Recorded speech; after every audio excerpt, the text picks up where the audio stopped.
নমস্কার, রাজামনের রাজকাহিনীর আরও একটা ব্লগে সবাইকে জানাই সুস্বাগতম।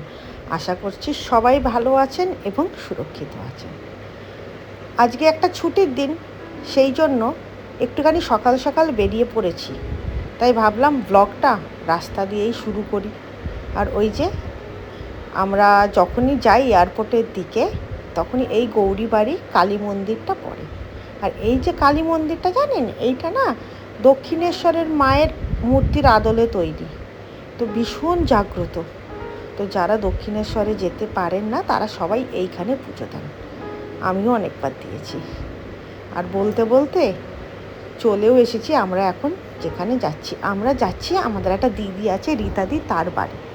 অনেক দিন ধরেই রীতাদিকে বলছিলাম আর রীতাদিও বলছিল, তো ফাইনালি যেহেতু আজকে ছুটির দিন, সেই কারণে রীতাদির সাথে প্ল্যানিং করে ফাইনাল হলো যে আজকে যাব। আর ব্যাস গিয়ে দেখি রীতাদির বাড়ির সামনেটা এই রকম অবস্থা, কি না ফ্ল্যাট হচ্ছে, তাই সব রাস্তা বন্ধ। আর ওই যে জি মিত্র, গৌরাঙ্গ মিত্র, মানে রীতাদির হাজব্যান্ডের নাম। দাদা যদি এখন এই পৃথিবীতে নেই, তাও নামটা তো রয়ে গেছে, তাই না? আর ওপর থেকে চাবি ঝুলিয়ে দিল রীতাদি। আমরা চাবি নিয়ে আবার আস্তে আস্তে চললাম সিঁড়ি বেয়ে রীতাদির বাড়ি। কোনো সময় না নিজেদেরকে রান্না করার হাত থেকে যখন কেউ বাঁচিয়ে দেয় না, এত ভালো লাগে কি বলবো। নিজেরা তো সে এক ঘেয়ামি আমাদের জীবন, চাকরি করো, বাড়ি আসো, রান্না করো, কাউকে না কারোর সাথে গল্প না কিছু। এই বলতে বলতে পৌঁছে গেলাম রীতাদির হাসি। আর রীতাদি একটা সুন্দর হাসি দিয়ে ওয়েলকাম করলো আমাদেরকে। এত ভালো লাগে না দিদিকে, কি বলবো। আর এইটা হচ্ছে সেই গৌরাঙ্গদা, উনি কবিও ছিলেন জানেন। আর এই যে রাজা, যদিও খানিকটা দেরি হলো, মানে ওই 11:30 মতো, তাও চলে এসেছি। আর দেখুন না বাইরে এত গরম, সেই কারণে মাথা মানে পুরো মুখ টুক এরকম চাপা দিয়ে এসেছি। এত ধুলো না কি বলবো, আর আমার একটুতেই স্কিনে ট্যান পড়ে যায়। যাকগে লাস্টে এটা খুলে যেন হাফ ছেড়ে বাঁচলাম। দেখুন, কোনো লিপস্টিক লাগাতে পারি না, কিছু করতে পারি না, কি করব। আর রীতাদিকে আমি বলেছিলাম যে রীতাদি তুমি সব রান্না করবে না, আমি গিয়ে কিছু করব। তো যেমন বলা তেমন কাজ। কেননা কখনো কখনো মনে হয় যে মানুষটা একা থাকে, সে যদি সবটা করে তাহলে তার উপর একটা বার্ডেন এসে যায় বইকে। আর শুধু আমরা নয়, এখানে দাদা ভাই বৌদি ভাইরও আসার কথা আছে। সেই কারণে এই একটুখানি হাতে হাতে করে দেওয়া।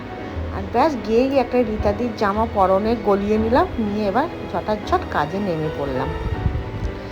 সবাই মিলে কাজ করলে কাজটাও তাড়াতাড়ি হয়, আর কথা বলতে বলতে আর দেখতেও ভালো লাগে, কারুর একজনের ওপর বার্ডেন পড়ে না। তবে আমার দায়িত্ব ছিল মাটন করা। আমিই বলেছিলাম আমি মাটনটা করব। সব কিছু করেই রেখেছিল, আমি খালি গিয়ে বাকি যতটুকুনি দরকার ততটুকুনি করলাম। যেমন এই যে তেলটা গরম করতে দিলাম, দিয়ে আলুটাকে কেটে নিয়ে ভাজতে দিয়ে দিলাম। বেশ কিছুক্ষণ ধিমে আছে ভাজার পরে ওর মধ্যে 2টো তেজপাতা দিয়ে দিলাম। আর আলুটাকে না আমি চাপা দিয়ে দিয়ে ভাজছিলাম, তাতে কী হবে, ভেতরে সেদ্ধটাও হয়ে যাবে আর টেস্টটাও ভালো আসবে। আর এদিকে আদা রসুন বেটে রেখে দিয়েছিলাম, আর সাথে পেঁপে বেটেছিলাম। আর পেঁয়াজ আমি কুচি করে দিই, বেটেও দেওয়া যায়, কিন্তু কখনো কুচি করে দিয়ে রান্না করে দেখবেন, ভেজে টেস্টই আলাদা হয়। ব্যাস এই যে আলুটা ভাজা হবে ভালো করে, সেই জন্য একটু চাপা দিয়ে দিলাম। আর চাপা দেওয়ার পরেই হতে ঢাকনাটা তুলে এবার পেঁয়াজগুলো দিয়ে দিলাম, যেগুলো কুচি করে কেটে রেখেছিলাম। বেশ খানিকক্ষণ ধরে পেঁয়াজটাকে একটুখানি এপাশ ওপাশ করে ভেজে নিলাম, কেননা পেঁয়াজের কাঁচা থাকলে না তাহলে একটা গন্ধ বেরোবে। আর পেঁয়াজ যেহেতু অনেকটা, সেজন্য একটু ভালো করে ভাজতে হয় বইকে। তার মধ্যে একটু লঙ্কা গুঁড়ো, একটুখানি নুন, এইসব দিয়ে দিলাম।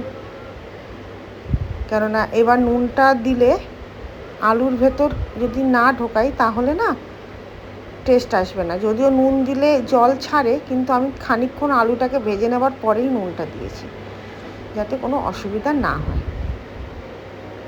এবার ভালো করে আমাকে পেঁয়াজটাকে ভাজতে হচ্ছে।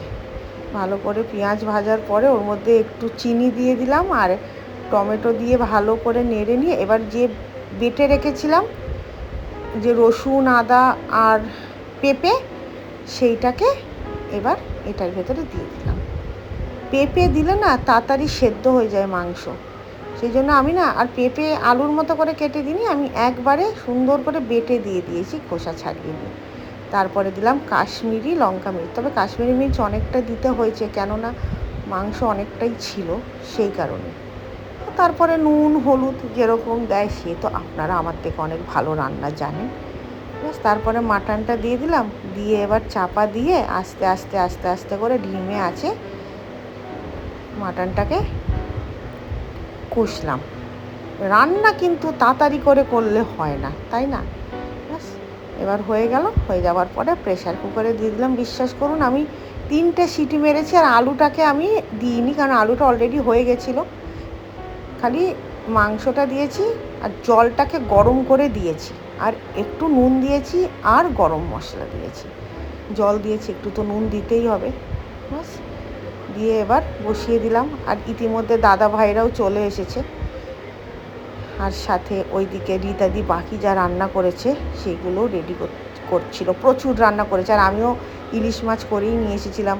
রীতাদি কচুরলতি করেছিল চিংড়ি মাছ দিয়ে, পটল পোস্ত করেছিল, আরও অনেক কিছু করেছিল, আমি সেটা এখন আমার মনে নেই, খেতে খেতে মনে পড়বে। আর এই দিকে এই যে দাদা ভাই বৌদি ভাই ওদের সাথে একটুখানি আড্ডা মারছিলাম, কেননা একটু আড্ডা না মারলে হয়। এই যে লাল শাক ভাজা বড়ি দিয়ে পটল পোস্ত, ওইদিকে হচ্ছে কচুরলতি চিংড়ি মাছ দিয়ে ইলিশ মাছ, আর এদিকে হচ্ছে মাটন, আর সবাই খেতে বসে গেছে। এবার তারপরে আমি বসলাম, আর আমি ঘি দেখলে তো কান্ট কন্ট্রোল, সেই জন্য আমি একটু ঘি নিলাম পাতে।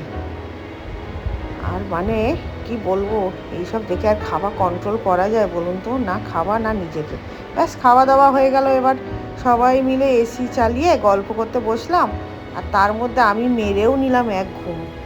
আর আমাকে দেখে অনেকেরই ঘুম পেয়ে গেলো, যেমন বৌদি ভাইয়ের ঘুম পেয়ে গেছিলো, রীতাদি, কিন্তু কিছু করার নেই, সামনেই তো আমরা একটু ঘুরতে যাব, সেই কারণে সুরঙ্গমা দি মানে রীতাদির একজন বন্ধু আছেন, ওই যে দিদি দেখেছেন বসে আছে, কি সুন্দর দেখতে না, ওই দিদিও এসেছিলেন, আমাদের সাথে একটু আলাপচারিতাও করলেন।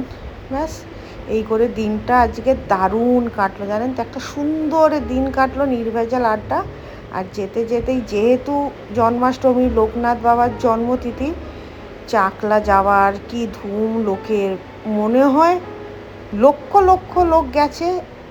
এই যশোর রোড বারাসাত হয় চাকলা, তো ওই রাস্তা দিয়েই যায়, আর তার সাথে সবাই দিচ্ছিল ভান্ডারা করে খাবার, যে যেরকম পাচ্ছে, কেউ লজেন্স, কেউ জল, কেউ পোলাও আলুর দম, কেউ ফ্রাইড রাইস আলুর দম, কেউ লুচি তরকারি, কেউ ভাত, যার যেরকম সামর্থ্য সবাই এদেরকে দিচ্ছিল।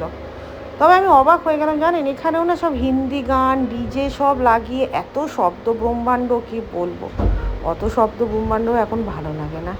ব্যাস এই দেখতে দেখতে টুকটুক করে আমিও আমার বাড়ির গন্তব্যস্থলের দিকে এগোতে থাকলাম, কেননা রাত তো অনেকটাই হলো, রাত পোহালে আবার অনেক কাজ। কী কাজ সে তো নিশ্চয়ই বলবো। আর এই যে দেখেছেন জল ঢালার জন্য যাচ্ছে, বাচ্চা থেকে বুড়ো সবাই যাচ্ছে। আর যেতে যেতে দেখলাম এই দারুণ দৃশ্যটা, যেখানে আমাদের দেশের পতাকাটা উঠছে, কি সুন্দর লাগছে দেখুন। নিজের দেশের পতাকার একটা আলাদা ঐতিহ্যই আছে, তাই না? মানে আমি দাঁড়িয়ে গেলাম দেখার জন্য, এক অদ্ভুত অনুভূতি। সবসময় যেন আমাদের পতাকা এরম করেই মাথা উঁচু করে থাকে। আর কি, ব্যাস এবার বাড়ি ফেরার পালা, বাড়ি ফিরে এলাম। আর ব্লগটা তাহলে এখানেই শেষ করি। তবে আমিও কিন্তু প্রসাদ পেয়েছি, কি পেয়েছি দিয়েছি। আর এই ব্লগটা যদি ভালো লেগে থাকে তাহলে প্লিজ একটা লাইক কমেন্ট আর শেয়ার করে দেবেন, আর সাবস্ক্রাইব করবেন। আর যতক্ষণ না আসি ততক্ষণ সবাই ভালো থাকবেন, সুরক্ষিত থাকবেন। টাটা।